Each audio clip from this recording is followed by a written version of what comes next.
I don't know what you want. If you are looking for ransom, I can tell you I don't have money. But what I do have are a very particular set of skills. Skills I've acquired over a very long career. Skills that make me a nightmare for people like you. If you let my daughter go now, that'll be the end of it. I will not look for you. I will not pursue you. But if you don't, I will look for you. I will find you. And I will kill you.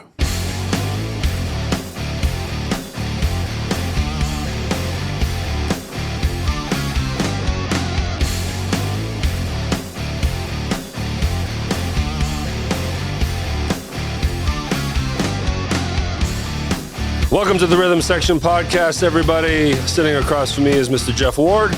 And that's Derek Michaud. Yes, so thank you for being here as always. The Rhythm Section Podcast is here to help spotlight the Memphis music community, spotlight, highlight, talk about, and just try to give some love out there. And you all step up and give us the love back, so we can't, thank you enough for that. So if you were to try to find us, Jeff, where could they go? Yeah, Facebook and YouTube for video. That is on Mondays at 6 p.m. Central. And then you got all your streaming platforms for the audio. Apple, Spotify, Stitcher, Pandora. Check out the link tree. That'll take you where you want to go. Yes, sir. Subscribe to that tip jar if you want to help support that way. It's $1 a month. Click that Patreon link for more information. And as Jeff mentioned, Mondays, 6 p.m. Central, everyone. YouTube, Facebook, full video. Check that out. We have merch, everybody. Not only do we have merch, but we have a retail space for this merch. Please go to Boba Cream here in Hernando, Mississippi, 131 West Commerce Street in Hernando. Again, shirts, hats, coffee mugs, and tumblers. Check it out. While you're there, go ahead and grab you a drink. Patronize another small business. If you were to do that, not only are you supporting the podcast, but you're also supporting two American-made, family-owned small businesses in Boba Cream and SRP Studios / the Rhythm Section Podcast. It's kind of its own business too. So Trust me, it helps a lot of people shopping local, as we all know. And we couldn't thank you enough. If you want to support us by the shirt, but really go buy a drink. Go say hi to Ryan Duran. It's delicious. Boba Cream, and they serve bubble tea. So check that out.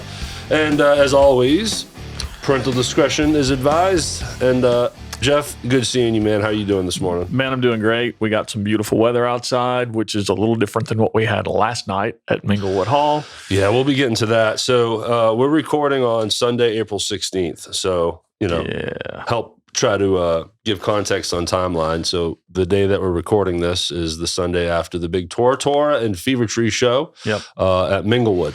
We're going to get into all of that. We're going to talk about Friday night. But first, let's tease our guests real quick. And this is going to be a special one, everyone. This is going to be great. We got Chris and Tracy Ruble. Man, yeah. From the Fast Mothers. And it's very exciting. We were super pumped and excited when they agreed to do the interview. It finally happened. And we've been sitting on it for a minute, and now we're ready to push it out. And we talk about all kinds of fun stuff. Their father, how they got their start, how they're the Southern heavyweight champions of rock and roll, everybody. You're damn right. You're damn right. I made them bring their wrestling belt in. So we cover all that. And then before we get to the weekend, I do have a special announcement, even though, it's bittersweet. And that is one of my team members is moving on. And the reason why I'm bringing it up here is because it's Mondo. Early on, you've heard me talk about Mondo, and he has been my graphic designer since day one, and he's responsible for every pixel of the brand for the Rhythm Section Podcast. Every pixel for SRP Studios and Shelby Row Productions. Every pixel for the real Hernando. You've heard me talk about my other platform I have for my city. There's other things in development that he was able to finish for me. So he's been very important to me. I want to give him some credit. Alex, go ahead and throw his picture up. I have this cool picture of him sitting in front of his computer with the Rhythm Section branding and logos behind him when we were first designing this. He's an amazing designer, Amazing kid, he's still young. He's a young father of 2, and he just needed to finally, try to find a full-time job instead of just trying to be a freelancer, which is just difficult, So Mondo, if you're listening or watching, I love you. I will miss you. We have people coming in and taking over our thumbnails. So we definitely put people on a template so we stay on brand. But also, I'm not going to put another artist in a box. Right. They all have their own expression. So we're going to stay on brand, but you might, some things might change and upgrade and update. A lot of that's going to be because we have a new artist coming. So, So there's that. So, okay, Jeff. Thanks, Mondo, for all you did, man. Yes, thank you, Mondo. I miss you already. So, okay. You want to start with Friday real quick? I have nothing to say. Friday night, I stayed on my couch all night. Yeah. Binge watched the Waco documentary on Netflix, and it was delightful. Right. So that was my Friday. Delightful. It was delightful. Friday night, I caught 2 shows. I caught Shara and Sky doing their acoustic set at Hernando's Hideaway in Collierville. I think that's right. I can't remember where I went now. But they were fantastic. Great guitar playing by Sky. I believe his full name is Skylar. Sky for short. And where was that again? It was in Collierville. Sorry, I'm drawing a blank. I can't remember the name of the place. I think there's a Hernando's Hideaway in Collierville. You know what's funny is we really put in some good preparation today. Both of us. I mean, we came in prepared, and we didn't think to look up the name of the place, and I'm already putting you on the spot. Yeah, I still screwed up. But anyway, Shara has got an amazing voice. This was the first time I had heard her in person. Mm-hmm. I'd seen videos on Facebook and stuff, but she's phenomenal, fantastic. And when I left there, I only stayed for a few songs there. I went to one of our favorite hangouts, Hadley's, and I caught Triple Annie. Triple Annie's been around for a while. And that's Juno, Robbie, Dave, and Vincent. Okay, so Robbie Davis. Yep, Robbie Davis, Dave Morshak, Vincent Leffler, and Juno Avant. Yep, I always just call him Juno Mars because that's what he does with Donnie. Right, and they were all fantastic. Got to meet them all and talk to them all and listen to some great tunes. Just really good stuff. So. I have yet to catch them. Of course, I've even played with Juno. Him and my buddies Chip Edelman and Chip Doty years ago. Yeah, put together, and Donnie Mars and me. That was the band. Put together something real quick for a horseshoe weekend. Okay. The horseshoe. And I can't remember the name we came up with. It was silly. We weren't trying to be, with Juno being in so many different bands. Yeah. It wasn't like he used one of those names. It was a whole new lineup of different people. So they just came up with a name for a weekend. That was it. Yeah, they just did two. I think he and Josh Haynes are in competition. Yeah, right. Yes, for sure. Who can be in the most bands? All right. So hope to check out Triple Annie soon. Yeah. For myself. All right. So Saturday. Woo, man. Baby, last night. What a night. It was a night. So first, talk about, if you could, it was a headlining show at Minglewood Hall for Torah Torah. Briefly explain to everyone who doesn't know who they are. If they're listening to this podcast, I think they probably know who they are. I hope they do. If you don't, well, everyone listens to 100% of our episodes. Well, right? This is true, and hopefully we have listeners that aren't necessarily from Memphis, so they may our not YouTube know. Channel is global, baby. If you don't know who Torah Torah is, I highly suggest you head out to your favorite streaming platform and get some of their music. That is Anthony Corder, lead singer, Patrick Francis on bass, Keith Douglas is the guitar player, and our buddy John Patterson is the drummer. Do you see how prepared we got? Hey, I mean, we're just spitting these names out. That band, I don't even have to look at something. I've been listening for so many years. I needed to write them down. And I got to finally meet every member of the band, which was amazing. Yeah. But what a great bunch of guys. Killer music. Their 2 main albums they had was Surprise Attack and Wild America. Those are and then later Revolution Day came out, and they've had the Bastards of Beale and some other, and now I think they're releasing music as singles instead of an album, which is, I would think, a good modern way of doing it. But, yeah. So great night opening. Yes. Our dear friends, Fever Tree. Yes. We're building blocks here to a lot of stuff. Yeah. So, again, quick update or context. Fever Tree is Tim Dills, Mike Bertoldo, Rocco Walls, and John Patterson. I didn't need to write those down. Can you tell? There you go. So great, and they've all been on the podcast. We had one standalone with Tim, a standalone with John Patterson.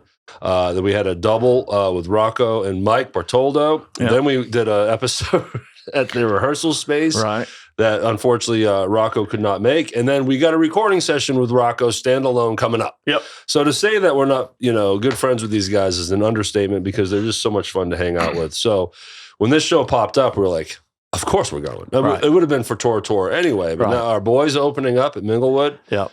Done deal. So leading into the weekend, Fever Tree gives us some pretty good news, right? Yeah. Tell them what they pitched to us. Well, I got a text message and a phone call from Tim Dills while I was at Hadley's. I missed the phone call, and I saw that he was trying to get in touch with me, and he says, "Hey, we want you guys to introduce us at the show." And we said, "Nah, yeah, we're kind of busy. It's all good." No, we absolutely jumped at that chance, and I let you do all the talking for that intro. I just got up there and looked pretty. Yeah, and we were a good duo. I mean, I think we both hit a home run on that. But so, yeah, I got the text too, or actually Tim called me and then, shared it with me, and of course, on board. Are you kidding me? Yeah. What a great opportunity. So because of that, we show up to the show and then, we get to be part of the backstage life, which then goes back to how, that's why you were able to meet the Torah Torah guys. And it was just a big night for us. And I was oddly not super nervous about the intro. I've been doing this long enough now, getting in front of a mic, and I knew what I was going to say pretty much. So it was fun. Just went up and introduced us. Gave a little context on what our podcast is, thanked Torah Torah. Yeah. And then looked back and the boys were ready. I was like, all right. And then spit out the names, pronounced them all correctly, and then yelled Fever Tree, and they kicked into the song, and it was beautiful. In your best monster truck voice. Yeah. You said Fever Tree. I was like, it was fun because I got to go, Minglewood! Yeah. How are you tonight, you motherfuckers? No, I didn't say that. So, but we had a great time, and we got to talk about what happened. Okay. Oh, yeah. So there's more to this story. Yeah, lots more. So Fever Tree opens up. Kills it. That's how it works, right? They went first. That's what opening up means, right, Jeff? Yep. They had full power. Everything worked. Lights, PA. Yeah, man. They were at full power on all cylinders, crushing it. And it was nice to hear and see them on a big stage because that's where they belong. Their sound belongs in a big room and their stage presence belongs in a big room. It was delightful to see that. And it was really obvious that these guys took full advantage of this opportunity. They rehearsed. Yes. They were ready. Yep. I've seen shows at huge venues like the FedEx Forum that I didn't think were as good. Yeah. You know what I mean? Yeah, They were ready, polished, tight. It was awesome. Yep. And I want to circle back to how they rolled out Muddy Jesus, one of their later singles. Recent one, not the newest, but a recent one before the newest and it's one. A cover. Yeah, it's a cover. But there's a cool thing that they did as a way to work the crowd in. But we'll get back to that. So Fever Tree ends. Yeah.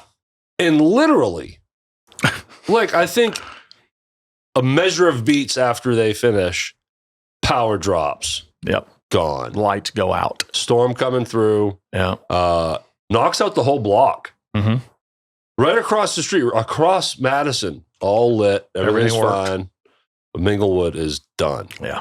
There was a small tease after about a half hour. It came on. They flickered. 500 people said, yeah! And then it disappeared again. And then it stayed disappeared. Yeah. So with that, I mean, this story gets better and better. So the idea is, well, Anthony was like, these people paid to come to this show. We got to do something for them. Yeah. So he goes up to the edge of the stage. Everyone's like, yeah. And he just yells, hey, we're going to be doing some acoustic playing. Bear with us. Right. And announced that he was going to go up there and do an acoustic show. Yeah. But please tell our audience how the power is out. Yeah. But he has a little mini powered PA that he's singing and playing through. How is that possible, Jeff? Well, I got to give a huge shout out to Matt Montgomery. I mean, he came in like a wizard. This guy, for those of you who don't know, Matt owns Supernova Sound. They do a lot of recording for some pretty major. And his engineer is David Cowell. All right.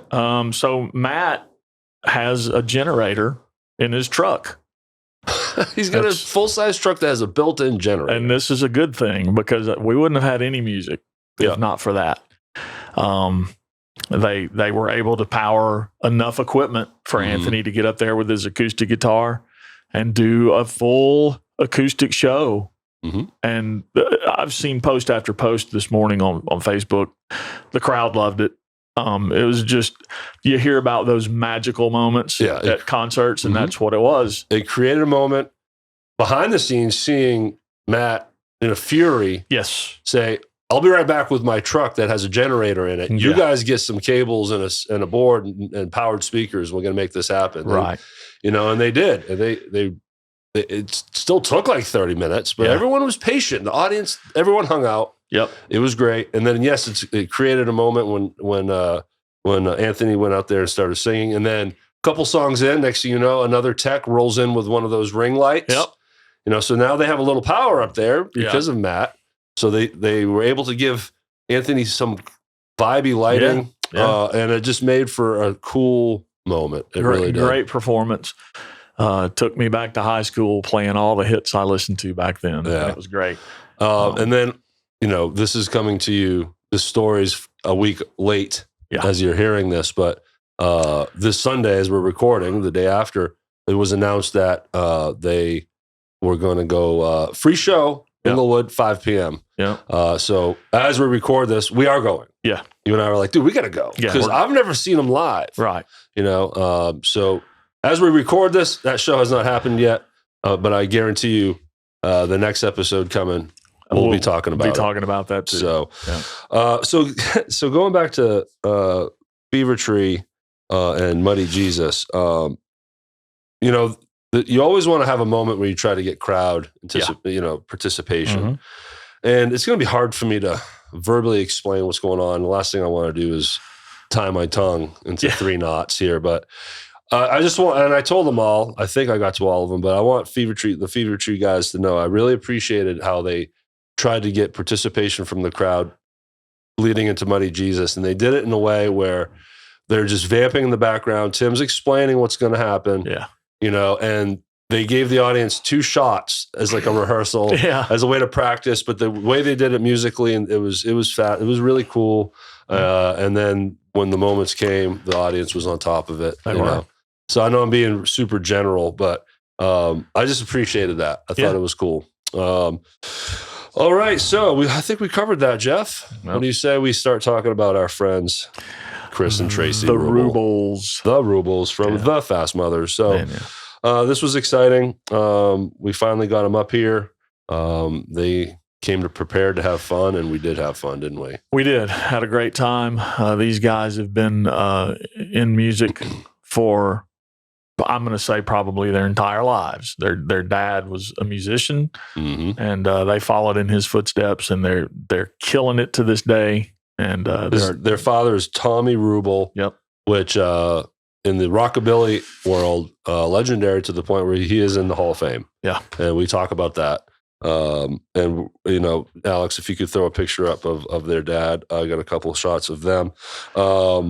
And absolutely from little kids they were playing. We find out that they're twins, and Chris is the slightly older one. So of course I asked that, who's older, right? Oh, they touch a certain part of my heart when it comes to wrestling. I mean, I have a very genuine, special place in my heart for professional wrestling. And that's why you keep hearing me bringing it up. And that's why me and Jimmy just piss his wife off. Hi, Donna. Hi, Jimmy. Cheeseburger, extra mayo, cheese. So they have this cool wrestling belt, and they call themselves the Southern Heavyweight Champions of Rock and Roll. Yep. And it's just fascinating. So now, Alex, throw this picture up of us at Neil's one night where they took a big picture of us on the stage, and you'll see Sean Fuse up there with us too. And Jeff's holding the belt, and it's a good time. So we talk about that, what that's all about. Also, I want to talk about cricket. Mm-hmm. So this is a unique situation where, of course, we discuss cricket in the interview. If anyone, again, for context, cricket is one of the lead guitar players from the Fast Mothers who's been battling cancer for the last several months. Well, the day that we recorded this interview to now, cricket has gotten better. Yep. You know, I want to give context that he still has a road ahead of him. Since this interview, we've done there was a huge benefit for him where they raised $9,500 for him at Hadley's with a big show with Roxy Blue and Every Mother's Nightmare. So I just want to give people context, and sometimes this timeline stuff can be weird. So someone might listen to this interview and be like, why didn't they talk about the benefit? Like the Ruble brothers, why didn't they talk about the benefit? This was recorded months ago. Sure. So I just wanted to throw that out there. So if we're talking maybe a little grimmer about cricket, I don't think we went dark and grim, but just know that he's doing better than the day we recorded the interview. Yep. So that's important to know. So, all right, man, let's do this. Let's not waste any more time. I'm really excited about pushing Chris and Tracy out. Absolutely. I do think they're special. Yeah. They're a great band. I love them.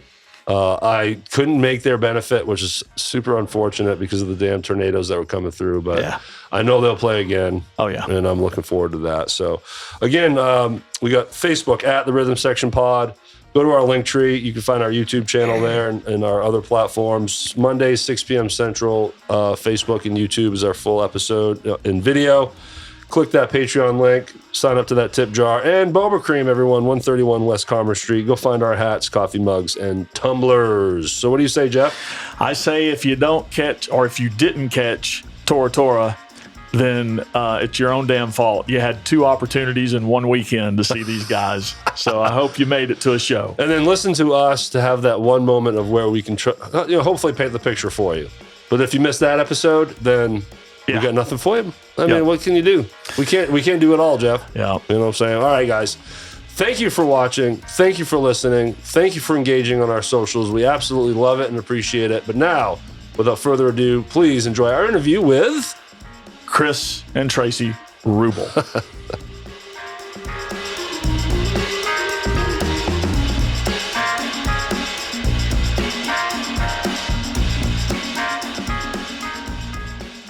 All right, Jeff. Yep. Man, we've been waiting a long time for this one, haven't we? Yes, we have. So let's just get right to it. Ladies and gentlemen, joining us today, Tracy Ruble, Chris Ruble, the Fast Mothers, everybody. Yes. Hey, everybody. What's going on? Welcome to the studio, guys. And the Southern Heavyweight Champions of Rock and Roll. We're going to get to that, too. Yep. You're damn right. You're damn right. I forget what night it was. Oh, it was the night you guys took the stage at Neil's. Yes, with Sean Few. And after your set, I saw you, and I'm looking at Chris here. Chris, I saw you with your hand bleeding. And then I go up to you. I'm like, damn, man, that's why you're the heavy champion of the world. And you know what you said? You're damn right. You're damn right. So I just laughed. War wounds. They were war wounds. I tell you what, I felt so bad for all the blood on Jimmy Phelps' snare. And all over the sticks. I should have laid the sticks to the side, but for some reason I left them right there on the drums. Like, here you go, dude. Talk about leaving it on the field. All kinds of stuff to talk about, fellas. Yeah. My goodness, and it's cool that leading up to this, I feel like we've built a relationship. Absolutely, and I think it's outstanding, and I'm glad I'm not just meeting you 5 minutes before these microphones turn on, because often we're stuck in that place too. Absolutely. That's true. And we're thankful for you guys for setting a platform so that even I'm learning stuff about musicians I've known for years by watching this podcast. It's one of the best comments I can get and feedback that I get from people is when they learn something new about a lifelong friend. Oh, absolutely. Yeah, and the because best. we're the biggest Memphis music fans, the artists, the songwriters, the musicians. I mean, we're fans first. Yeah. And we're always looking for that extra knowledge so that we know where we come from. And and that's what we're going to be talking about. Absolutely. Yeah, man. We want to know the history of the Ruble brothers. We're going to talk about your dad, Tommy. Yes, sir. I did a little bit of research, tried to, pull him up a little bit. Yeah. We're going to talk about your wrestling belt. Obviously the Fast Mothers, the way, history of it. And currently, we can talk about how you guys, made a really grand announcement. Let's talk about it right now. Okay. Let's do it right now. You guys posted this great post of the pictures of you guys rehearsing. Yes. And that was outstanding because I can't speak for everybody, but I guess me and Jeff, we were always like, wonder what's going to happen because Cricket is being, he was diagnosed with cancer. And so it's all, at least I was wondering what was going on. Cricket is such a strong person that, in fact, he has his rough weeks, he has his good weeks, but he has never, ever lost the determination to keep playing. Every time we rehearse, every time, when we went up to Neil's to spend his birthday, it was his idea. He wants to get up and jam. Cool. And he's doing great. That was his idea. Absolutely. Oh, yeah. Awesome. That's that gave us, some hope and everything. But Cricket had a few things going his way. The fact that he's a young man, younger than some people in the band, and he is the youngest one in the band. But he was young. They caught it in time, and being young, he's been able to respond to the treatment, and the chemo just hadn't been as bad as I've seen it in people. So he's just pulling through. That's great. Yeah, man, that's outstanding. And is he really on board to get this back rolling? Oh yeah, absolutely. As a matter of fact, he kind of give us a timeline. Even though we'll give an update right now. He has 2 more treatments left, and probably by the time this airs, those will be over. Yeah, awesome. And then a surgery. So he expects a full recovery at least by July or August, and that's when we plan on announcing his show date for one of those 2 months. Okay, so you're not looking to play until later summer? Probably. Yeah. We just want to give him time to, like I said, these get-togethers have been Cricket's ideas, and we haven't want to push him. Right. But it's great that he's kind of pushing us. He needs it. Yeah, absolutely. I mean, we all need this. We all need this, but imagine how much he wants it. Yeah. Oh, absolutely. Yeah. And he's just full on board. We're going to get past this, and then we're going to pick up where we started. Is his attitude. Well, I can't That's wait great. for that show. Yeah, I mean, I'm a little selfish because when we started this podcast, we had just seen them or would be seeing them soon, the Fast Mothers. I've known who you guys are for years. Yeah, we've known. But I got out of the scene for a long time, and I just wasn't going to see shows. But once I saw you guys live, I was like, we got to get to more of these shows. And then Cricket got sick. And so I'm ready, man. I'm ready for a Fast Mother show. Absolutely. So we got to get him healthy and get you guys back out there doing what you do. We can't wait. We're on our 19th year. And quite frankly, the Fast Mothers are not going anywhere. This is what we love. This is what we do. And so, we're not going anywhere, babies. Awesome. Yes. Babies. And we have to mention the tremendous support from the rest of the guys, Wayne and John, Alan Bone, the whole family together, Danny Day, Steve Owens, everyone has just been a great support for us as well as But cricket. that's what you see with the bands, all the bands. You and I were talking earlier, in the 80s when everyone was getting signed record deals, there was a competition. There wasn't real camaraderie. Right. Like you see today, and I do believe it's because we're older and more mature. But just look around. That's all I got to do is look around in amazement at the musicians that I'm surrounded by, and musicians that give me the time of day to even compliment me. Blows my freaking mind, man. Well, Memphis, we've learned, is full of amazing talent and incredible musicians, and you guys are a part of that.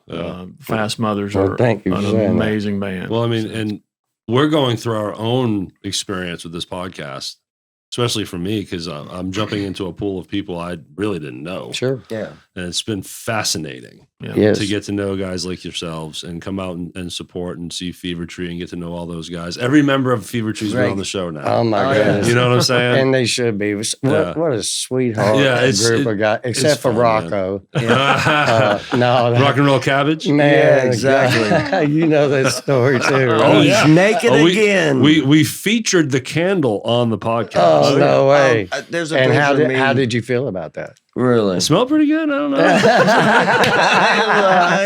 He's a great guy. The whole group. I mean, All right, Fever Tree's got enough love. All right, the Fast Mothers. Sure. All right. So, God, I don't know where to start. So, I mean, you guys are Memphis ingrained, right? Yes. And do you guys want to start with your childhoods and how you guys started? And of course, let's tie it in with your dad, Tommy, because obviously he must have been a huge influence on you, because Tommy was into rockabilly, Yes. right? Yes.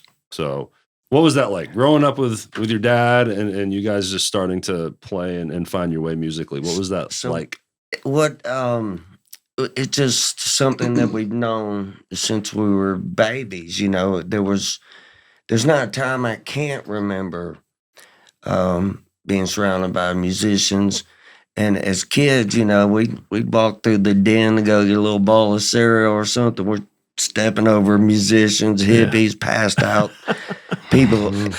And Daddy, is he alive? really, but the instruments, and we would sneak through the house and kind of tap on the instruments, pick up the guitar, and so there was never a time that we never did know, because Dad had his infamous spaghetti parties, and just a who's who. Spaghetti parties. That's pretty cool. Oh yeah. Well, as a matter of fact, he would feed a lot of the musicians. They'd just throw a big party. Everyone would come to the house, and on maybe one or two occasions, some unique guests showed up, and at the time we had no clue who these folks were. I remember Isaac Hayes, or this is what Mom tells us. Isaac Hayes brought Rita Coolidge and Rita Coolidge's sister to the house, and that Tracy and I were so afraid of Isaac Hayes, because he's a mountain of a man. And he always was, not just the persona, but he was a great big man. But at the same time that we followed Rita and her sister around like little puppy dogs, just at the angles. Rita Coolidge was hot. Yes. Kicking the Rubles off like little dogs. Yeah, little exactly. poodles. Well, that still happens, but yeah. But you guys are twins, right? That's correct. That's crazy. By 10 minutes. Okay. 10 minutes. Jeff, let's try to guess the older one. Who do you think's the older I'm of the not two? playing that game. I am. Come I on, know you got a better. 50-50 shot. No. I honestly don't know. You guys, What do you say? I think it's you. I think it's Tracy. Well, I mean, I appreciate that, because I do act a little more mature. Actually, Chris is the older. okay. 10 minutes. 10 minutes. Was that a bone of contention growing up? Oh, absolutely. I used it against him. He could come in my room for 10 minutes at a time. Maybe 10 minutes I'll get back. I was not back cool with him. enough to hang out because I was 10 minutes younger. There was a lot of competition as twins. sure. You know. Sure. They didn't have ultrasound in the hospitals when we were born. Right. Mainly the military used it, but so they didn't really implement it in the hospital. So Chris and I were back to back, same heartbeat. They just thought we was one big baby. And it was Mother's Day, 1968, and she said, the doctor said, "Yeah, you got a boy." She was like, "Okay, good. I'm glad that's over." He goes, "Oh, Miss Ruble, we have another one." Oh, man. So yeah, I was a total surprise. Yeah. Well, awesome. Look at you now. Yeah, I You know. guys are on the Silly Podcast. No, but No, we made it. so when did you guys get serious as musicians? Well, actually, I can speak. Tracy was serious long before I really, Right. got involved. Chris is still a virgin. Yeah, That's right. Pretty A much. rock virgin. Pretty much. But as a teen, Tracy had a lot of bands that he played with, and one of those bands was called Thrust, and Yep. he, they got some national attention, at a young age, and of course it never went anywhere, but the exposure was nice and lesson learned, and but a great group of musicians, and I was Tracy's drum tech per se. It was just a way for me to get to the shows for free Sure. and hang out with everyone. Drink beer. But I So- watched them for years before I decided to join them. So little brother is telling older brother what to do. Well, Yeah, pretty much. he still doesn't listen to me, as much as I would like for him to. But it's much better now. It used to be. I mean, we were like the Black Crows. We were at each other's throats, and but because Chris and I have been that way, and we know that we're just one being. Mm-hmm. We're a split egg, but we're one being, and it's a battery. You got a positive and negative, and either role is reversed with us, and it's like the battery that makes the truck run. Yeah. But we don't argue near as much as. Absolutely. Oh no. Well, that comes with age too. Yeah, for sure. Yeah. So I really want to now, let's focus on your dad very specifically Sure. now, because I'm fascinated to learn more about Yes. Tommy Ruble. So what was his history? Like what put his name on the map musically? He came. He was born in West Texas, and he's also inducted into the West Texas Music Hall of Fame, and For rockabilly music. yeah, for rockabilly. And is he a singer, guitar player, songwriter? Singer. And actually, he was born in New Orleans and moved to West Texas at a young that's age. right. Did he play guitar or was just a singer? Just a singer. Singer. Singer, entertainer. My dad really never claimed to be a singer. He was his claim to fame was entertainment, but He had a beautiful voice. he had a set of pipes. So So he from New Orleans to West Texas with the Cavaliers, and Dad spent quite a lot of years with the Cavaliers. Unfortunately, he left the band, and J. Frank Wilson replaced him, and they had the big hit Last Kiss. Last Kiss. Mhm. Where can my baby be? Oh yeah. The Lord took her away from me. Yeah. So I remember that song for sure. So Dad comes from the Cavaliers, and then he goes back to New Orleans, and they're on a kind of a tour with Fats Domino, who's from New Orleans as well, and Sam the Sham, the Pharaohs. Mm-hmm. Bully. Yeah, all three of them, Dad and Sam, and they all moved to Memphis because there was a scene going on in Memphis, Elvis and everything. Sure. And out of everyone, Dad and Sam Zamut. Is it Zamut? I can't remember. Sam the Sham. He and Dad ended up staying there in Memphis, and then Dad started putting out solo records in the 70s. One of his records hit the top country, number 25 in LA country charts, and he just stayed in Memphis and performed. Yeah.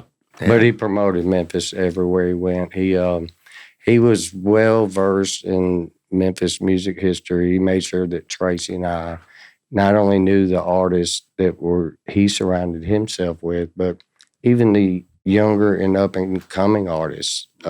As he was getting up in age, he would mention folks like Jimmy Jamison. Of course, Larry Raspberry was always mentioned, and John Kilsner, folks like that. And so he made it a point to make sure that we knew the whole deal of where we come from and how rich the Memphis music scene is. Well, you guys have definitely continued the tradition. Yep. Oh, well, because we're fans. Yeah. I mean, that's we're fans of music, fans of Memphis music, and we just enjoy representing Memphis, saying, we are Memphis musicians, and we're surrounded by a bunch of them, and I've seen a bunch of them on your podcast. Trust me. Yeah. Well, tomorrow night's episode is one of your old buddies, Dave Flexer. Yes. Dr. Let's David Flexer. Let's talk about Thrust and Bad Apple. Yeah. Both bands with David Flexer, right? Yep. Yes. Let's talk about him. Dr. Flexer, please come to admissions. Dr. Flexer. Man, what a guy. Flexer and I go way back. Yeah. And I think he did tell you the story. Beer. I think he did tell you the Beer story. 30. It's been beer 30 for a while. He I first met David Flexer in the high school parking lot, Wooddale High School. And he was something that, quite frankly, we haven't seen. His hair was long and just, he had the rock and roll sunglasses on. He was in a badass Trans Am. And was the bird on the hood. Yeah, it was, man. Oh, yeah. And so anyway, and I'm coming out of school, and a bunch of my friends are just all gathered around him. It looks like he's a rock star. Well, I'm only human. I was a little jealous. All the girls were surrounding him, and I was just like, usually all the girls were surrounding me. No, so there was a little bit of just a little tension there. Anyway, he comes over that very night to a party we were having. And so I meet him in the front yard, and I'm just bucking up on him, like a asshole. And yes, asshole. Yeah. And I said, what? You want to fight? He goes, no, man, I'm a guitar player. And I said, really? I'm a drummer. And the rest is history. There you go. He and I went back up to my house and That's yes, funny as shit, dude. That's yes, funny as I've been hell, waiting on that. You don't know how long. Have we been bewitched or something? What was that? It was just a nice moment. It was a magical moment. Yeah. I felt These it. magical moments. But anyway, so Flexer and I, we meet this cat, Ty Crook, and he's from LA. And just immediately, I mean, coming from Memphis, Ty Crook had these kind of Memphis chops, his vocals, and His family's from Memphis. yeah, so his he had friend, that the connection. Crooks, Wayne Crook, and Rennie Crook, and so we meet him, and we've already played in a band with Billy Little, so we're putting a band together, Ty, Flexer, and I, and then Billy Little. And then Billy Little was like Steve Harris from Iron Maiden. That was his idol. So I had to play like the drummer for Iron Maiden, man. Yeah. I had to just It's a tall order. The upbeat push and Man, drive. push, yeah. It was the horse trot, fast horse trot, that's man. it, yeah. And The galloping sound. Yeah. exactly. And Billy made me a better drummer because I had to keep up with him. We used to call Billy Sergeant Bill because he would direct thrust music to make it tighter, and he would make us work on these intricate the turnarounds, Right. and they weren't just turnarounds. They were bass riffs, Flexor's guitar riff, Right. and everyone had to be on time with that. Sure. But anyway, and then like I said, we started enjoying success in Memphis. Everyone was getting signed, Roxy Blue. So we're talking late 80s, 89, 90? Yes. Yeah. It's like that same era for everyone. And I'm guessing eventually we're getting to the point where the album Nevermind changed things for you, right? It did. Yeah. I'll tell you this. So everyone's getting signed, Roxy Blue, Torah Torah, Every Mother's Nightmare, and Thrust, just numerous bands. Mm-hmm. And I mean, we're set to have Memphis rock and roll, be national. And then, like you said, man, Kurt Cobain comes in, and the Seattle scene, which I grew to like. I really did grow to like. I grew to appreciate. But I remember this chick coming into Rascals one night, about 1 year before Nevermind came out, and she was talking about you got to see this band Soundgarden, you got to see Nirvana, you got to see Alice in Chains, probably. Alice in right? Chains, Mother Love Bone. Mm-hmm. And it just everyone's record deal went down. Yeah. Yep, that's what happened. And I mean, it was so cut and dry. Yeah. It was just out, done. Yep, it was. 1 minute you're on top. 10 seconds later, you're not. Right. If the generation of all of the bands you listed off were just, instead of hitting at 90, hitting at 87. Yeah. Different story. If Absolutely. Memphis would have got that same attention just maybe 2 years earlier, Sure. Absolutely. it would have given you guys time to really establish, I think. Yep. Yeah, it was. And maybe there would have been longer staying power for the Memphis scene. You're exactly right. And we were all so young, but it just, I think it's hit and miss. It could have been a couple of years earlier. It might have been total exposure. Yeah. Right. You're right. Absolutely. But it is what it is, right? Oh, and you move on. So what was it like after that? Thrust ends and sort it of was bad. was it Misery. So is for some, and I would guess you must have been like a dream not happening. Yeah, it was wild. I mean, 1 minute I'm at Christmas time, I was like, I'm being managed by Gene Simmons from freaking Kiss. Yeah. And less than a year later, You're ripped off by Gene Simmons from Kiss. Gene does, some manipulation. And of course, they did to Ty Crook what they did with Jimmy Jameson. They took Jimmy Jameson out of Cobra because Cobra was getting signed. Mm-hmm. They took Jimmy Jameson and put him with Survivor. So the rest of the Cobra, and They took a hit, didn't they? and Thrust, all three of us, Flexor, Billy, and myself, took a hit, and Ty did go on to some big things, for a while. But it just after that, tenacity kicks in, man, and so Flexor and Billy and I stuck together. We started a band called Mary Jane Freeze. I remember that band. Yeah, I had to sing and play drums at the same time. It was ridiculous. I think I only saw you guys live once. It didn't last that long. But it stuck out to me. I remember it vividly, and I remember you singing and playing, and I just remember digging it. But I'd loved Thrust the entire time you guys had your run. I was at shows and a big fan. And Thank you. so I remember Mary Jane Freeze vividly, even though I only saw you once. Yeah, So, yeah. And then after that, Flexer and I started Bad Apple. Mm-hmm. This was around 2000, I would think.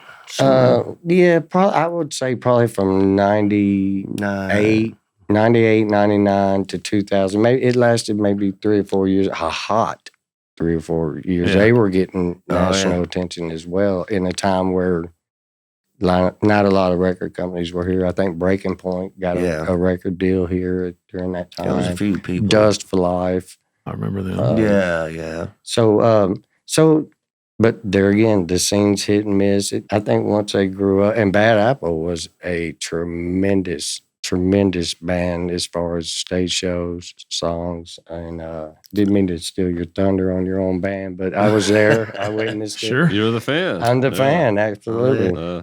And then, of course, after Bad Apple, we're here with finally approached my brother about playing drums. Good. I wanted to pivot there too. Like, so now let's talk about how Chris got started, right? Well, I've been around. I've watched them all when they were all teenagers. All the bands that got signed, I was there as a fan, and not a musician in any way, or this is his first band, 19 years. Right? Yeah, actually, my first real band, I guess you would say. But no, I took a different route. I got married at a young age. I moved in with a girl when I was in 11th grade in high school. So I finished school. I went on. I took my shot at the corporate world. I worked a little while for the family business, breaking legs and collecting rent. And no, it was the arcade game, vending business. Yeah. But no, after our father passed, Tracy said, hey, I want to honor Dad, and I'm going to form a band, and you're going to play drums. And I was like, what? Yes. I got a nice career going. You were summoned. Yeah, I was. And I went out, I bought a drum set. Tracy borrowed an acoustic guitar from a friend of ours, Billy Wilson, thank you. And borrowed a guitar, and it had a small little amp, and it had 2 settings, clean, and speaking of grunge, it had a grunge setting. Okay. So Tracy taught himself like 3 Keith Richards chords. That's what I call 3 them. Elvis chords. 3 Elvis chords. You can write thousands of songs. We did. 3 chords. We wrote 12 songs with those 3 chords and had them on a jam box, and we listened back to it. And so right out of the gate, it became creative. Chris already had an idea about drums, and I knew he could play. Well, he'd been watching you for years, so he had an idea of what was going on. Yeah. So when he saw the opportunity, then he jumped right in, and he and I started in his garage, just he and I, and then all of a sudden, we were looking for musicians. All of a sudden, they're just coming out of the woodwork, and I remember Blake, fabulous guitar player. Blake Ryan. Yeah, Blake Ryan. He comes and he says, man, I'm kind of interested in what y'all are doing, kind of Black Crowes is, kind of Southern rock. Yeah. And he was so good. I was like, what does this cat want with us, And it grew over the years to now Wayne and Cricket have been with us for 4 studio records. Mm-hmm. Yeah. Wayne writes most of the songs. Of course, Cricket's written 2 or 3 songs. John just contributed on the latest record. And, we've just been blessed to be surrounded by... Tracy and I freak out. We go, we can't believe these guys are playing with us, Yeah, And I mean, Cricket Warren and Wayne Walker, John Davis. Yeah. I mean, these are top cats. Mm-hmm. They are. But you guys are too. Don't sell yourselves short. Well, thank you. You're being very humble, but the thing works because there's 5 of you. Yeah.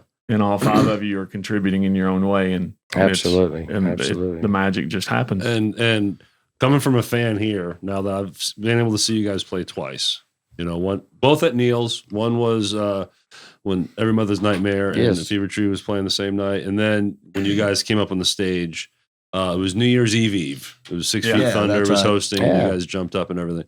So I've got a nice little sample of you guys, Sure. and there's magic with the brotherhood here because Tracy, you're all the energy on the front end, like you really make it electric, right? Yes. But then you got your boy back on the drums, who's hanging it back. You are just so Like on the back Charlie end. Watts. So that tug and maybe that yin to yang, or what you guys were saying is a piece. Sure. One's pushing, one's pulling back, and then the guys surrounding you are just locking right in with it and everything, and it just makes a really big sound. And the name that comes to my mind that I've said several times is Blackberry Smoke. Oh wow! Oh yeah, That's what I hear What a with you great guys. band! Yeah. God. Yeah. So, God, anyways, man. that's I just wanted to, as a fan, that's what I really appreciate the most. Well, I appreciate that's what we strive to That's do. exactly what we try to do is get that response. Yeah. So Yeah, and one thing I want to say about your performing, and I'm kind of geeking out here, and yes, I can be a fanboy at times, but I told Derek the first night that we saw you guys, I leaned over to him and I said, you can't fake what he's doing. right. Yeah. And it's not. You can't fake that. It is so genuine. Yeah. And you're not just a singer, you're an entertainer. Yes. Because what you're doing up there is just so real, and to me is just so raw. Yep. And it's just fun to watch. Man, if you try Yeah. to fake it in Memphis, you're going to get You're gonna chewed get up and spotted. spit out. Yeah. You will be spotted if you're faking it in Memphis. I feel the pressure every time this microphone is on in front of me now to just be honest, man. Just Sure. be real with yourself. Well, Yeah. you have to. I mean, Memphis is very, very prideful. I think most people that are born and raised here are very aware of where they come from, and music is a big part of that. And we hold that sacred. I mean, the whole world comes here. Yeah, it's a good word. It's sacred here in Memphis. Yeah. We're discovering. Yep. Yeah. The last few months have been just eye-opening for me. Sure.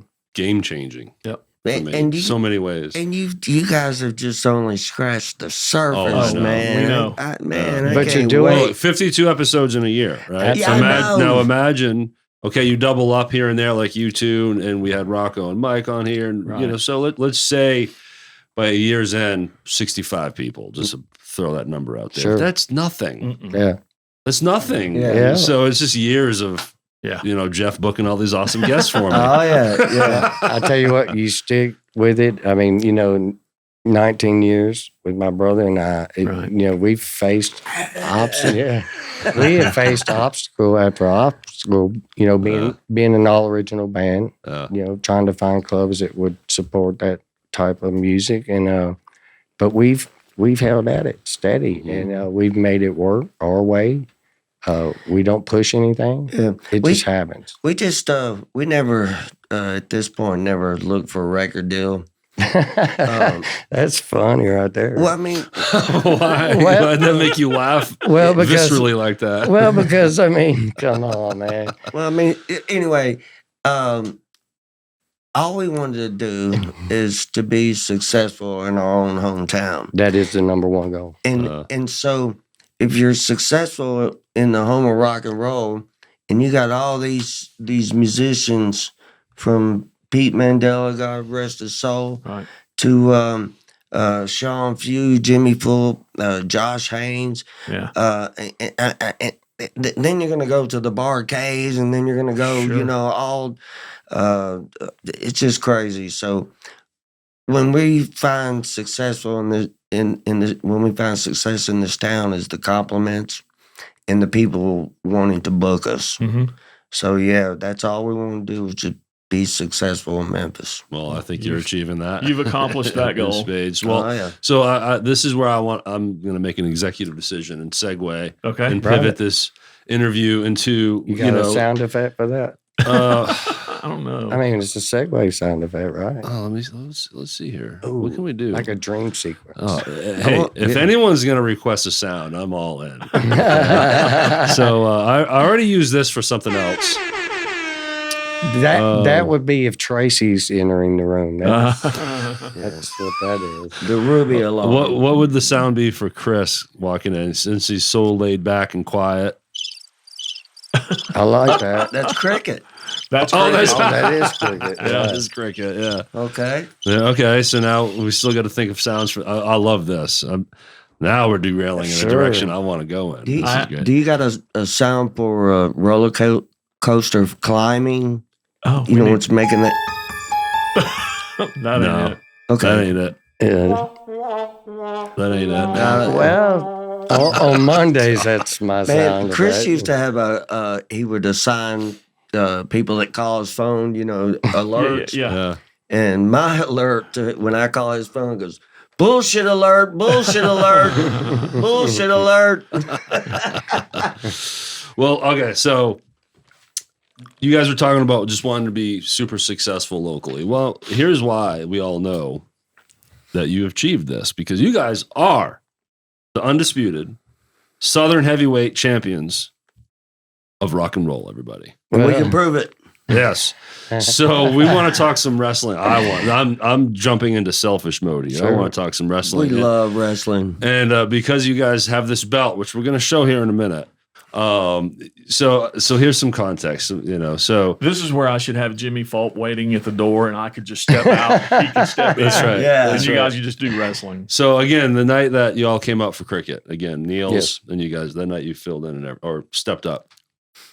So you guys roll in with this wrestling belt, right? And I instantly fall in love with this whole premise, like this whole thing. Like I'm a wrestling fan, but the fact that you guys have a belt made called the Southern Heavyweight Champions of Rock and Roll.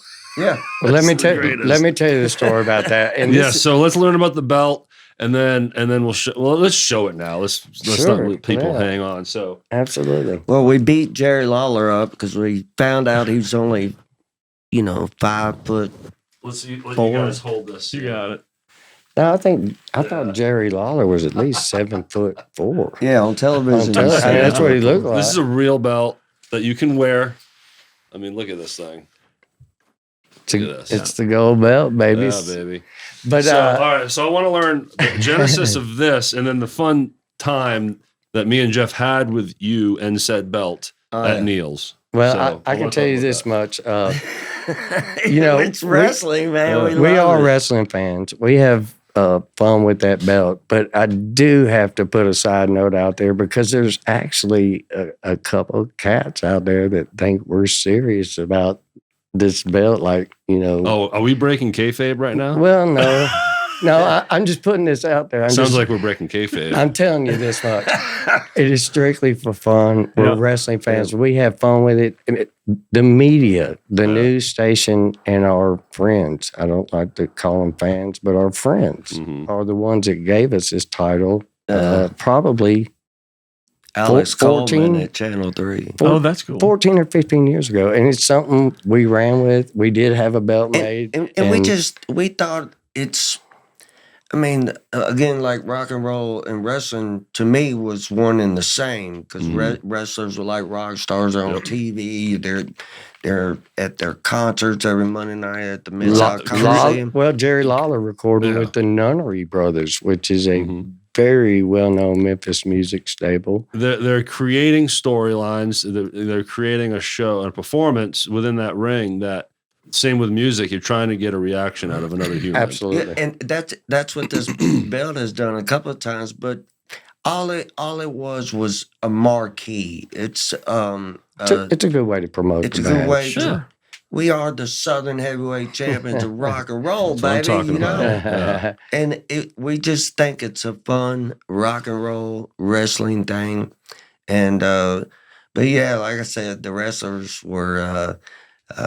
They're big time, but we could also see the new wrestlers coming in who later became famous, like Hulk Hogan. Lawler was he was a master at bringing talent. He was a talent scout. Sure. Yeah, and a booker, and kind of was in charge of storylines. And that's why Vince McMahon hired him because of.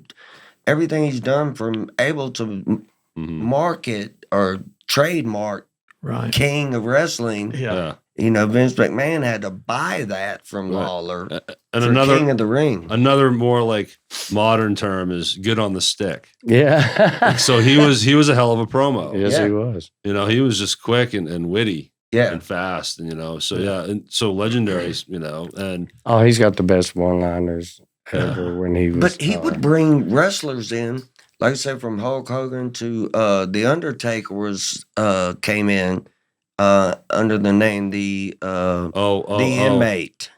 Oh, the Inmate? Yes. I did not know this. I knew he came through Memphis. He had a couple different names. Yeah. I can't think of the other one. Anyways, yeah, go ahead. But to see all these people come through, and then later on, seeing them at the in the WWF, WWE, WCW, Right. But I mean, we just grew up with wrestling here in Memphis, and it was a special place, and it made the Mid-South Coliseum even more special because we go to concerts there as well. We see our favorite wrestlers. Yeah. It's just, I love the history of wrestling. I was at an age where I was spoon-fed the sweet sugar of WWF and the whole gimmick cartoon. Absolutely. I ate it up. I was at the right age. I'm in the Northeast. I'm from Maine, so so we were getting WWF. That was my territory, right? So I was just spoon fed the most classic, late '80s WWF. Jake the Snake. Yeah. Oh man, Honky Tonk Man, all those crazy assholes. Well, Honky Tonk Man is actually Jerry Lawler's cousin. Did you know that? Wayne Ferris. Wayne Ferris. Did you know that? Yep. Wayne started here. Yeah, don't question him. I mean, he knows I'm holding my own right now. I feel pretty good about this. You are, man. Yeah, I don't watch it anymore. I can't. Yeah. I can't suspend my disbelief, but but I love the history, and still to this day, I love the art form. I think it's you got to love the art form. It's more the memory for us because it was so ingrained as a teenager, preteen, and it's just the memory of what it represents because they had us believing. Yeah. I mean, we believed back that when shit wrestling was was real. real. Yeah, man. Saturday mornings, it was wrestling, and what was it? Magic Land? Oh, yeah. That was on Sunday. That was Sunday. Yeah, okay. Magic It was wrestling, then the Lone Ranger. Okay. I'm there, man. I'm still there. I remember it. There was a question I wanted to ask, and I think I know the answer to this, but Fast Mothers, baby faces or heels? Ooh, good one. Baby faces. Yeah, that's what I thought. Yeah. I would have said baby face. It's Now- hard. You can't hate you guys. There's a couple out there that think we're heels. We're trying to solve those issues. Of the five of you, who's the heelish? Wayne Walker. I don't know. Yeah, he's the instigator. Fighting words. It's out there now. You can't pull this back. It's the internet. It lives forever. Well, I mean, he's too big to say anything to anyway, so he just gets away with it. I knew I was going to enjoy this. Day. This is great. Oh yeah. So, what are you a heel? No, I'd want to be a baby face. Yeah, I don't like people hating me. It bothers me. Sure. But also, it's better to be talked about than not talked about at all. Right. So you saying that heels are talked about the most? I would think for the most part, yeah. Well, any wrestler, a lot of wrestlers, you learn that they prefer being heels. Sure. Oh yeah, man, they love it because they get to really, really act. Yeah. Normal. Right. You can be more honest. They get to act normal. Because everyone's got that string of just hate. They're walking down the house. Shut up, old lady. They used to trip me out. Like, man, he's yelling at this old lady. This is real. So I want to throw up another picture here. And this is now, let's go back to the belt and that night at Neil's. Jeff, I think you orchestrated this picture, right? Jeff, Alex, go ahead and throw this picture up, right? Yeah. And as you what you're seeing is the Fast Mothers with Sean Few, me and Jeff. What a great night! And this super cool moment where you guys let us get up there like that with the belt. Yeah. Sean's holding the belt, and I was holding the belt. Sean's a wrestling fan too. That's right. You are holding the belt. Yeah, I'm holding the belt. Sean's off to the side. Y'all gonna fight about it? Well, who cares about that side of the picture? The other side of the picture is Mr. Tracy up there. Oh yeah, leg up, kissing the bicep. That was perfect. Yeah, and if you notice in my shows, that I'll do the Fargo strut. We were just dude. Okay, no. Here we go. We found a video called New Stacks. Oh yeah. And you did the strut in the video, and Jeff was like, "Dude, look it, rewind it." And sure enough, you're doing the strut. Back to the origin of the All belts. about wrestling now. That's where the belt started. When people saw that, they latched up. They knew what we were doing. It's the Fargo strut. Man, kissing the biceps and my foot up in there. It's just, it's fun, man. That's Tracy with the gas pedal down in the front of the stage singing. And then again, it goes back to then Chris, like, all right, buddy, come on. Yeah. Come on, little brother. You gotta hold your ass back. You're up here. I need you like down here. No, it works great. It's a great balance, right?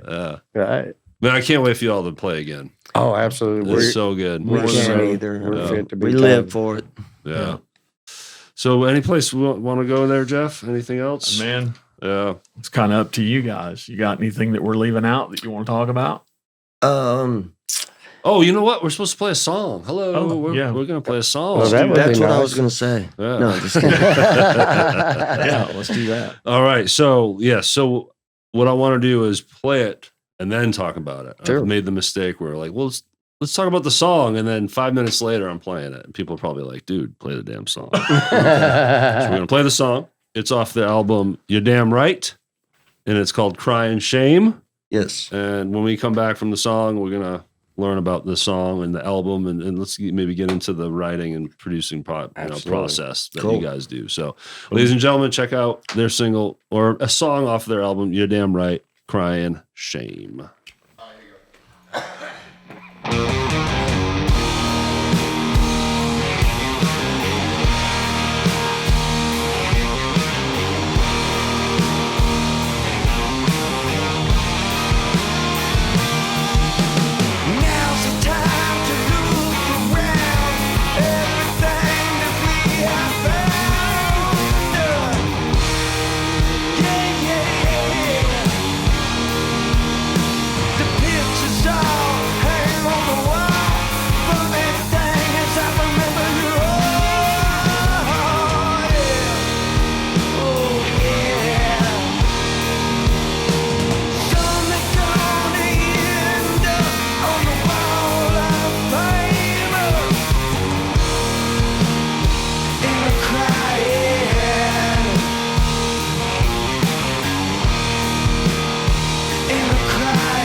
Well, there you have it, everybody. Crying Shame by the Fast Mothers.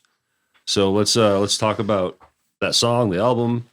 You're writing. Before we do, I wanted to point something out. Before we listen to the song, you mispronounced the name of the album.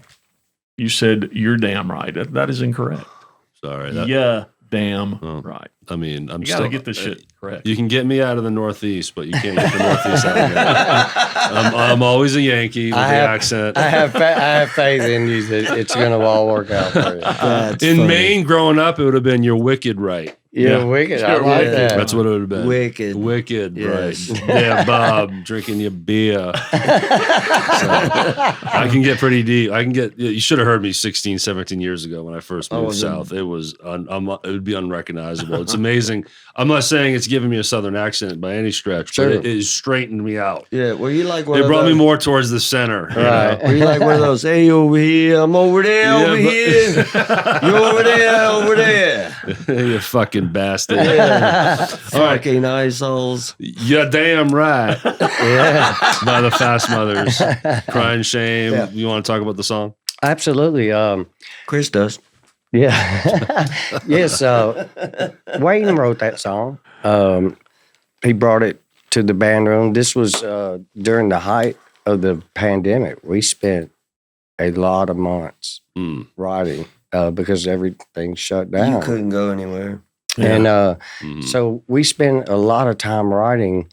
The funny thing about that is that normally after we release a record, we're already 6 or 7 songs ahead for the next record.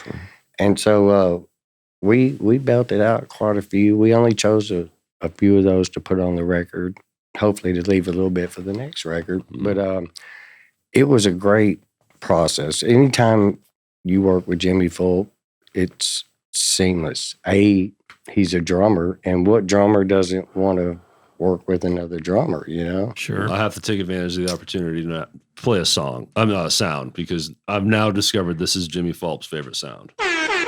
So I think it announces patrons, and now it's gonna. Whenever Jimmy Fulp comes up, that's him, buddy. You own one of our resident sounds. Congratulations. So that's right.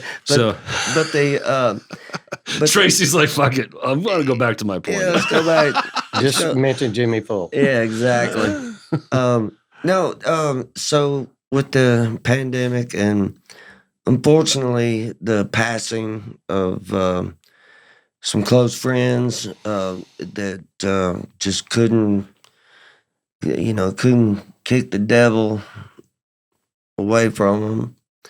And that's what Crying Shame's about. It's, some are going to end up on the wall of fame. Some are going to end up a crying shame. And throughout the song, I'm saying, I'm crying. This is a crying shame, but I'm crying. Right. So it was a pretty deep song. The whole record is deep, personal. A lot of personal issues we touched. Yeah. There was a lot of things going on with each member of the band, and this was even before Cricket's diagnosis. Right. Wayne had some things going on, and he had to go to Michigan for surgery, and that was 3 years ago. But like Chris said, you couldn't go anywhere with the COVID, right? And everything was shut down, and so these songs came out of frustration, out of questions, out of losing friends. Yeah, everything. Everything just culminated in those couple of years, and you couldn't go outside to escape. You couldn't go anywhere to escape. Right. So we escaped through the music. Mm-hmm. So then when did it circle back where now you're all in the same room with each other, rehearsing it and putting the pieces together and then hitting the studio? When did that happen? Was it 2021? Yeah. It was 21 because we got finished in late 23. I believe it was. Because again, there was some things going. I think Jimmy or some relatives of his got ill, so there was a lot of delays and stuff. A couple of us got sick, is sick, you know. But anyway, what was the question? When did you finally get in the studio? Oh yeah. Just right there. 22 we spent all year just about, and like I said, it took us a long while. We want to take our time with it. Mm-hmm. Didn't want to push it, and then knowing that these songs were pretty heavy to us, we believe it's one of our heaviest records as far as feeling emotionally heavy. Mm-hmm. You know, not thrash heavy or anything like that. But so yeah, and Jimmy took his time with it, and all the mixing and producing. Jimmy also contributed backing vocals, and we just had a blast with it. And like Chris said, we've done all of our records at Broken Snare. 4. Yeah. Correct? Yes. Yeah. It's great. such an easy environment, and it's just easy to work. He becomes the 6th member, right? Oh, He absolutely. does, most definitely. Yeah. Yeah. And that's a good producer. Oh, that's a good relationship. If you have that with your producer and then it works. Yeah, and we trust him. That's the key. You trust his advice or his ideas. Yes. Yeah. And we'll leave for the night after hearing things that we enjoyed and that we liked.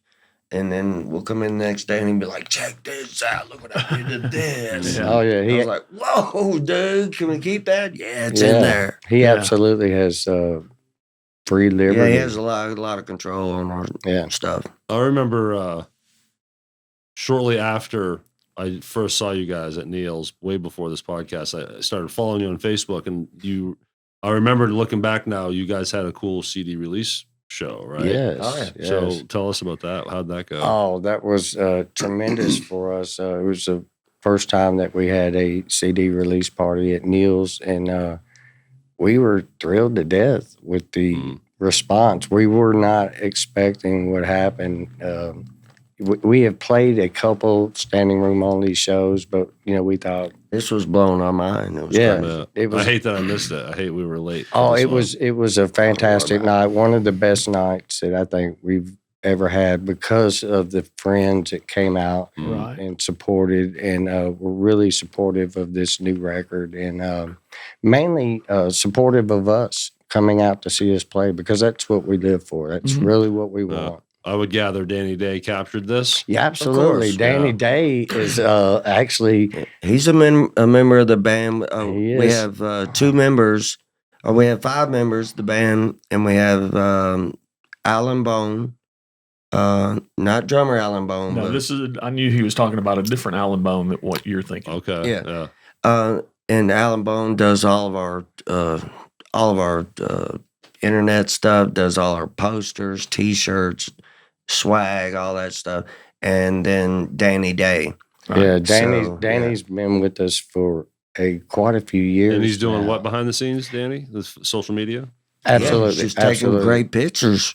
Yeah. Oh, yeah. I see what you mean. Yeah, absolutely. Yeah, and then because he was kind of just getting started, I guess, in the Memphis thing, but he really used us to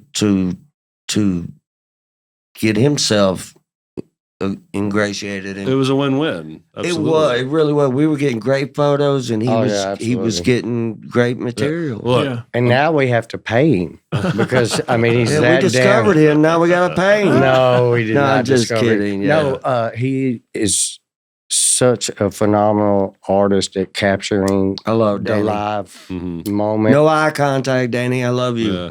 And he is, he is a Memphis artist himself. Yep. He's every bit a fabric of the city, just as much as the musicians. He captured and documented my official ribbon cutting launch of my business. Yes. I knew for a minute. I was like, "Oh, I'm bringing Danny in." Absolutely. And it does, a no-brainer. And it does benefit you for promotion and things of that nature. Of course. And it's worth every penny. Yeah. Yep. And above all, he's a great soul. You know? Sure is. That's what you're looking for in a person, regardless. So it's just a great advantage for you to be his friend. He's a good soul. Yeah. And he does, there's always these gems. If he takes 400 photos, which he did, he close to 400 for my deal. Yes. Right. Yes. So then you go through them though, and they're all great. But then when you see one. Oh, absolutely. Right? You know what I'm saying? You know what I'm saying? There's several in a pile, this pile, but then when one hits and it's just capturing a perfect smile and face and you on the mic or whoever, me talking to someone, there was one of me in the studio that's now my new business headshot. Yeah, absolutely. I found one out of it. I was like, oh, there's my new headshot. There, absolutely. Done. It's so crystal. And I know for a fact that Danny Day also himself will, before he goes to bed, he'll spot something out of all those pictures, and he usually posts it as his last picture, his photo of the night before. But it's just he gets the same thrill. He finds that one picture himself, and it's like a light bulb, and he's damn good at what he does. Oh yeah. So he just did as we record this, Kitchen and the Cross. Yes. I butchered that in our intro. We just recorded earlier. So of course he was there. So he took all these photos of each band, right? Yeah. So it was great over the next few days after the show. Elevation's batch came out first because they played first, right? Right. So they just kept pumping out and so then there's all this buzz, all these great pictures are coming out, and sure enough, out of nowhere, everyone's changing their profile pic. Oh yeah. We do the same thing. Yeah. And so everyone, like a ton of people, have new profile pics from that night. Danny Day. Well, I must speak up that night. Yeah. I must speak up, and I challenge all musicians to do that. If your profile picture is a picture of Danny Day, go to his page, find his link, and tip the man. Yeah. Yeah. I mean, come on. Yeah. He's an artist just like us. Yeah. And he deserves it. And it's right. It's listed on his page. Yeah. Mm-hmm. And it's right plain as that. You can pay him through PayPal absolutely. and Venmo right there at his page. Absolutely. I think every artist who uses his and you could hire him for any event. Yeah. Yeah. Yeah. Oh, hey. It's free advertisement, Danny. Yeah. There you go, buddy. So let's. I guess we'll wrap up back in the present here. Yes. So rehearsing. Is there any writing going on right now, or is it just kind of getting together and knocking off the cobwebs? Actually, just getting together, knocking off the cobwebs, and that the songs will come. They always do. Oh yeah. The next rehearsal, I'm pretty sure, because we last night we had a 6-hour rehearsal, which is not uncommon for us at all, because we generally like hanging out with each other. Yeah. Right. So we take breaks, and then Of course, that shines through when you guys are playing together too. Oh yeah, dude. it really does. When we're not playing or rehearsing, if you like to hang out with your bandmates, that's just a bonus because they're great guys. They're great to hang out with. That means the world. That's everything. But I could see us starting to write the next couple of rehearsals for sure. Cool. Yeah. Something will pop out, right? Oh, absolutely. It always does. Someone comes up with a little riff, and then next thing you know, 3 hours later, right? Yeah, it's gonna happen. 19 years of this. Yeah. Yeah, it's going to happen It again. just seems to flow out. It just doesn't stop. Yeah, and is it vary? Are there moments where you, Tracy, will think of a melody and a lyric, and then the band kind of fits that? The other direction where they have something and you have to write lyrics to it. Is it a mixture of that? Or it's a mixture of that, because it could go either way. But for the most part, Wayne will write a riff, and I will get a melody idea from that, whether I say, what you just played, that's going to be a chorus. So now let's find a verse, and he would write the verse. Or, vice versa. But Right. so yeah, he does all the music, he and Cricket, and they I will start forming a melody around anything and everything they do. Yeah. Yes. And and I will, for lack of a better word, I would mumble or hum my melody. Yeah. Because obviously I don't have the words just right then and there. Sometimes I do, but yeah. And I'll go back and listen to what we did, and then I will form in the same melody, lyrics, word, story. Because we Lyrics, record rehearsals as well. For Yeah, that, so that way you can go back. well, for that Oh, very yeah. reason. If you leave the room and Cricket starts noodling or playing on something, you don't want to miss that jewel. Yeah, because there's so many risks we missed over the years because of not recording rehearsals. Yep. Yeah, I'll remember this later. I'll show it to the guys later. Yeah. It never happens. Oopsie. Yeah. So I will say, Chris, like it sounds like you took drums quickly. Like it came natural. Well, Totally. Yeah. I mean, I played, Dad got us instruments. Dad would call us on stage, as a matter of fact, and we would actually play. And it was either Tracy would play drums one night and I would do the percussion on his stage show, and then we'd switch up. But it was really something that I didn't get serious until Tracy approached me about. Summoned you. Said, we're doing this now. We're going to honor our dad, and this is what we're going to do. So, about age 35, I went out and bought a Gretsch drum set, and we wrote 12 songs with the same 3 chords. It turned into a demo, a live demo that was recorded at the original Neil's, or not the original Neil's, one of the original Neil's on Madison. I believe the second location. It was recorded live and picked up by radio somehow.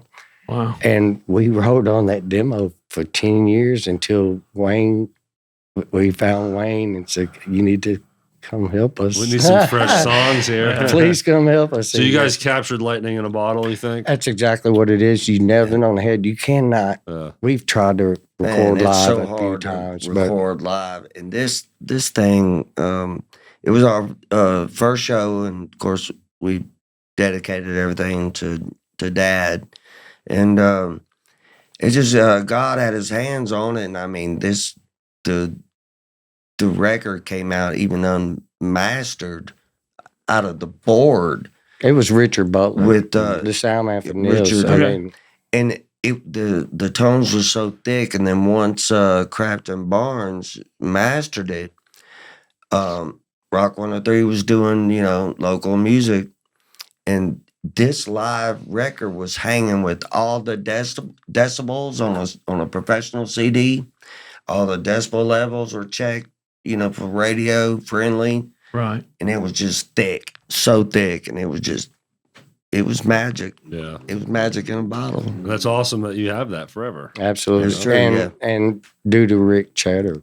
At the big time radio station he was at the time. He was at Rock 103 at the time. I didn't know if we could mention that over here, but Rick Cheddar, absolutely. Rick Cheddar and Neil's, I would say, are responsible for launching this band. Yeah, definitely. Awesome. Do you see? We don't hold this to you, but when you guys do your first show back, think it's Neil's? We're not sure. Good question. We are working on a couple things, but we're not sure. We would always love to play Neil's. Neil's is home. Neil's would be the first choice. It will be the first choice. Yeah. Don't want to put you on the spot though. We don't need to announce any. No, we'll let you know when when it's time for announcements though. We want you guys back here. We'll announce it right here. Please feel free to involve us. We would love to help. Well, absolutely. You guys are going to be involved. We're inviting ourselves right now. I just want you to know. It's like a Jedi mind trick. Do you got a sound effect for done deal? Because we'll do it right now. Oh, well, sure. Something like that. There it is. Done deal. It's money, baby. That's a gentleman's handshake if I ever seen one. Well, look, man, that was fun. We appreciate it, man. Thank you so much, Jeff. You guys are doing a great thing, man. And I'm a huge fan of yours, Jeff. Oh, man, thank you. Yeah, drummer man. Yes, sir. Keeper of the low end. I've been watching your videos. Keeper of the low end. You're pretty intense, dude. I've been watching your videos. Someday I'll be in a band again. I don't know. Absolutely. But so this is awesome. We're not going to say bye yet, though. Me and Jeff are going to have our conversation with the audience for a minute. Okay, here. absolutely. We gotta establish some to-dos. Okay. Right. Okay. So first they're gonna go to our Facebook page. Where is that, Jeff? That's at the Rhythm Section Pod All right. And nice. if that's not good enough for you, check us out on YouTube. That's right. We love you to see the video there. And of course, Spotify, Stitcher, and Apple is where you can get all the audio. Every Monday, 6 p.m., YouTube, Facebook, full video. Check it out. And then we release clips all week. So, but as you're watching this episode, we're going to have like 4 clips preceding this. And the wrestling belt. Yeah. I mean, that's first choice for me. I mean, that's getting clipped out. Executive decision. I have the power. You're damn right. You're damn right. The wrestling belt's coming out. Well, let me get it right. The Southern Heavyweight Champions of Rock and Roll belt is coming out. Yes, so Linktree, check that out in our description. Again, that will just take you everywhere that we just described. Patreon, y'all keep stepping up. It's awesome. It is awesome. Next week, as we record this, I'm going to print out all the names. Yeah. And we're gonna read them out. So, but as always, too, thanks for engaging. Thanks for following. Thanks for supporting. It goes full circle, right? Thank you. This is a win-win for everybody. Thank you for having us. So if you guys make us successful, I promise you, I'm going to continue to widen this spotlight. That's exactly how it works. Music, for this music and scene, and I'm just glad I get to do it with my buddy Jeff. Man. Absolutely. Appreciate you, man. You guys are great, man. Awesome. So it's Thank been you, brother. fun. Thanks for doing this again. This is not the last time you're going to be up here. I promise Absolutely, you. it won't be. The Thank Fast Mothers, ladies and gentlemen. Yeah. Oh, there we go. That's what I'm talking about. All right, y'all. Thank you. Thank you.